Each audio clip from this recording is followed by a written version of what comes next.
Assalamualaikum, bersama saya Muhammad Syariza Mawang dalam Berita Pagi Sabah edisi Isnin 20 Disember 2021. Pemimpin politik Sabah terdiri daripada Parti Solidariti Tanah Air Kustar Sabah dan UMNO Sabah merakamkan tahniah kepada gabungan Parti Sarawak GPS di atas kemenangan dalam pilihan raya umum PRU ke-12 Dewan Undangan Negeri Dun Sarawak baru-baru ini. Presiden Star Sabah, Datuk Seri Panglima Dr. Jeffrey Kitingan dan Ketua Penerangan UMNO Sabah, Datuk Raimi Unggi, masing-masing berpendapat rakyat Sarawak telah membuat pilihan tepat dengan memberi kepercayaan GPS di bawah pimpinan Tan Sri Abang Johari Tun Openg untuk memimpin sekali lagi negeri Kenyalang. Bagi pihak kami dalam Stadi Sabah ini mengucapkan syabas dan tahniah kepada Abang Jo dan juga kepada GPS yang memenangi, kalau saya tidak silap, lebih daripada 73 kursi, lebih daripada 2/3. Jelas menunjukkan bahawa rakyat Sarawak berkehendakkan satu kerajaan yang benar-benar stabil.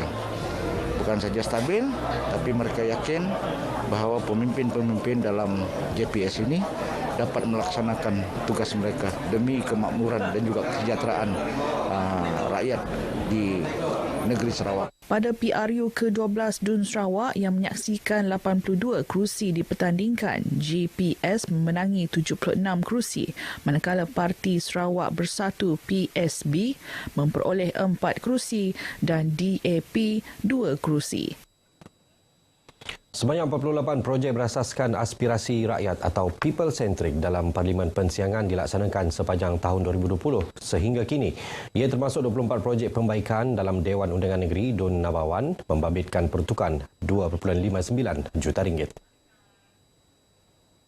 Ia merangkumi pembaikan infrastruktur dan fasiliti rosak antaranya Dewan Komuniti, Jambatan, Balai Budaya dan sistem bekalan air graviti. Ahli Parlimen Pensiangan Datuk Ata Joseph Kurup berkata, infrastruktur inklusif untuk dinikmati masyarakat sentiasa menjadi keutamaan kerajaan di bawah pimpinan Perdana Menteri Datuk Seri Ismail Sabri Yaakob selari dengan hasrat tiada yang tertinggal yang digariskan dalam Wawasan Kemakmuran Bersama 2030 dan Rancangan Malaysia ke-12. Datuk Ata yang juga Timbalan Menteri Kerja Raya berkata demikian pada majlis perasmian projek kecil berimpak tinggi Mukim Pagalungan di Rumah Panjang Kampung Buntulon, Pagalungan. Masyarakat Ranau menghargai dan menyambut baik pelaksanaan Jualan Keluarga Malaysia sebagai inisiatif membantu meringankan beban rakyat terutama golongan B40. Sebagai permulaan, inisiatif berkenaan dicadang diadakan sebulan sekali berbanding 2 bulan sekali seperti cadangan asal kerana berdasarkan keperluan.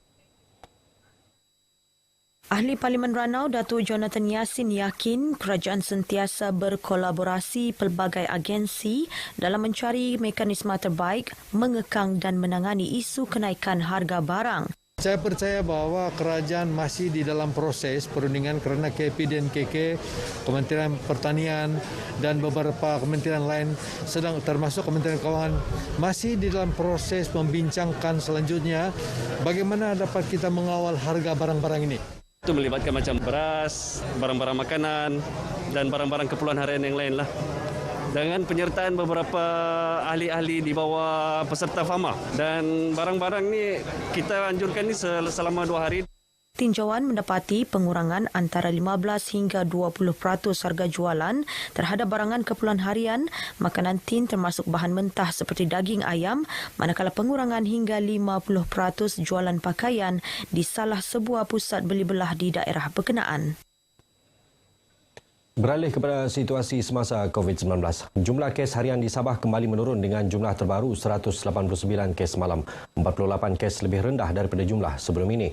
Sebanyak 186 daripada 189 kes semalam adalah dalam kategori 1 dan 2, seorang dalam kategori 3, tiada pesakit dalam kategori 4 dan seorang dalam kategori 5. Satu kes lagi masih dalam penilaian lanjut Jabatan Kesihatan Negeri Sabah. Menurut kenyataan Menteri Kerajaan Tempatan dan Perumahan Datuk Seri Panglima Masidi Manjun, Kota Kinabalu kekal penyumbang kes harian tertinggi di Sabah dengan 33 kes baharu semalam, penurunan 8 kes daripada sebelumnya. Ia diikuti oleh Tuaran 30 kes, Ranau 21, Kota Belud 18, Papar dan Penampang masing-masing 15, Sandakan dan Putatan masing-masing 10 kes. Sebanyak 7 daerah mencatatkan kes satu angka antara 2 hingga 7 kes. Tiada kes baharu di 10 daerah. Seluruh daerah di negeri Sabah mencatatkan perubahan angka kes positif COVID-19 yang tidak statik dengan jumlah catatan sebanyak 103 kes daripada saringan kontak rapat. Dapat disimpulkan masih terdapat kebarangkalian tinggi berlakunya aktiviti ketidakpatuhan SOP yang telah digariskan, sungguh pun pelbagai seruan dan saranan telah dilakukan oleh pihak kerajaan. Seramai 292 pesakit sembuh menjadikan jumlah kumulatif kes sembuh kini 230,125 orang. Sebanyak 3 kes kematian turut dicatatkan iaitu masing-masing 1 kes di Tawau, Keningau dan Tuaran. Sebelum beralih ke berita seterusnya, kita ikuti statistik terkini kes COVID-19 mengikut daerah dan kadar vaksinasi bagi Sabah.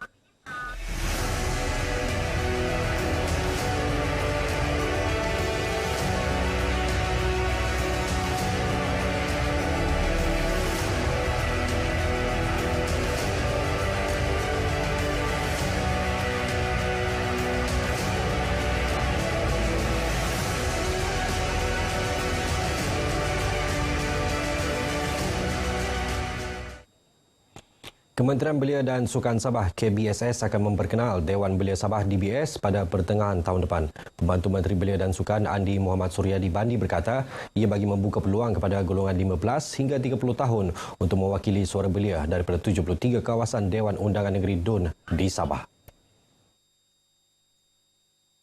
DBS ini, Dewan Belia Sabah, adalah satu inisiatif yang sangat penting ya, kerana ia memberi peluang kepada belia ini untuk menjalankan simulasi Dewan Undangan Belia di DUN sendiri, di mana kita akan memilih 73 belia-belia mewakili setiap DUN yang ada di Sabah ini untuk berbahas, berbincang dan membawa perkara-perkara yang utama di sidang DUN. Dia berkata demikian kepada media pada mesyuarat perwakilan UMNO bahagian Kelabakan di Tawau. Tambah Andi, program Fellow Sabah Maju Jaya, program Skim Jaya Usahawan Sabah Syabas dan program inkubator kepimpinan belia Sabah juga akan dilaksana bagi menggalakkan penglibatan belia dalam bidang perniagaan dan aktiviti politik. UMNO bahagian Tuaran mahu kerusi Parlimen Tuaran yang diduduki parti komponen diberikan kepada UMNO pada pilihan raya akan datang. Perkara itu disuarakan Ketua UMNO bahagian Tuaran, Datuk Seri Panglima Abdul Rahman Dahlan. PBS bukan lagi Barisan Nasional, AFCO pun sudah keluar meninggalkan Barisan Nasional, maka ini adalah peluang terbaik untuk Parti UMNO menawarkan diri di Parlimen Tuaran supaya kita boleh menjadi suara rakyat Tuaran di Parlimen nanti. Datuk Rahman yang juga ahli Majlis Kerja Tertinggi UMNO ditemui media selepas merasmikan mesyuarat perwakilan UMNO bahagian Tuaran ke-30 2021 di Tuaran. Ke arah itu, UMNO perlu membentuk semula demokrasi dengan mengetengahkan bakat-bakat baharu sebagai pelapis barisan kepimpinan parti. Seramai 350 perwakilan terdiri daripada sayap pemuda, wanita dan puteri UMNO Parlimen Tuaran menghadiri mesyuarat ini. Seramai 16 keluarga di Batu Lima, Kinabutan Tawau yang terlibat bencana kebakaran rumah pada 22 November lalu terus mendapat perhatian pelbagai pihak. Terbaru, keluarga terjejas mendapat sumbangan bakul makanan daripada penyiaran JAKIM dan 15 badan bukan kerajaan NGO dalam program Trans Borneo 2021. Penolong Pengarah Kanan Penyiaran JAKIM yang juga pengerusi Persatuan Amal dan Kebajikan Bencana Malaysia, Izzam Hadi Siddiq, berkata selain bakul makanan, pihaknya selepas ini akan berusaha mendapatkan dana pembelian barangan asas pembinaan rumah bagi tujuan pembinaan serta baik pulih rumah mangsa yang kebanyakannya kini menumpang di rumah keluarga terdekat. Jenis bantuan untuk yang hari ini kita bagi bentuk bakul makanan dan insya-Allah selepas ini kita akan cuba usahakan untuk mendapatkan barang-barang keperluan pembinaan rumah seperti kayu, simen, zinc, barang-barang asas lah. Insya-Allah kita akan usahakan. Beliau berkata demikian kepada media pada program Trans Borneo di Batu Lima Kinabutan di Tawau. Mengenai program Trans Borneo 2021, Izam berkata, penyiaran JAKIM bersama Yayasan Taqwa Jabatan Agama Islam Wilayah Persekutuan serta beberapa NGO telah mengagihkan bantuan bakul makanan kepada 500 asnaf terpilih di kawasan Kundasang, Mansilau, Ranau, Tambunan, Semporna dan Tawau. Katanya Trans Borneo 2021 bermula pada 12 Disember lalu menziarahi seterusnya mengagihkan bakul makanan kepada golongan asnaf yang terkesan akibat pandemik COVID-19. Pada 22 November lalu, 16 keluarga tinggal sehelai sepinggang selepas 10 buah rumah yang mereka diami musnah dalam kejadian kebakaran kira-kira pukul 6 pagi. Amalan pencegahan penularan wabak ketika beriadah atau bersukan adalah tanggungjawab penting perlu dilakukan demi menghindari penularan COVID-19. Pematuhan prosedur operasi standard SOP juga perlu, khususnya aktiviti sukan melibatkan sentuhan antara pemain. Menteri Belia dan Sukan Sabah, Datuk Elron Angin berkata pematuhan setiap SOP penting khususnya penjarakan fizikal. Beliau berkata demikian sempena merasmikan majlis penutupan Karnival Sukan Mix and Match 2021 Kementerian Belia dan Sukan Sabah di perkarangan gelanggang terbuka Kompleks Sukan Nikas, Kota Kinabalu. Teks ucapan beliau dibacakan Setiausaha Tetap Kementerian Belia dan Sukan Sabah, Mansur Asun.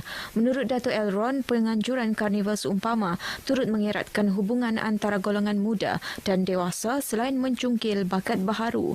Beliau turut menyeru kepada semua peminat sukan agar bersama-sama menjayakan pembudayaan sukan yang lebih sihat ke arah melahirkan atlet yang lebih berkualiti dan kompetitif. Karnival yang berlangsung sehari ini disertai hampir 500 peserta. Antara sukan yang dipertandingkan adalah sukan elektronik, Magic Chess, Tekken dan FIFA 22, manakala sukan fizikal adalah bola keranjang, futsal, crossfit dan kriket. Paparan tadi mengakhiri berita pagi Sabah. Sayangi keluarga, ambil ujian kendiri sebelum berangkat menziarahi keluarga. Saya Muhammad Rizal Mawang, salam hormat. Ada gurau senda, musik dan mengusik, terjalin hubungan mesra. Toleransi hebat, berjiwa perkasa.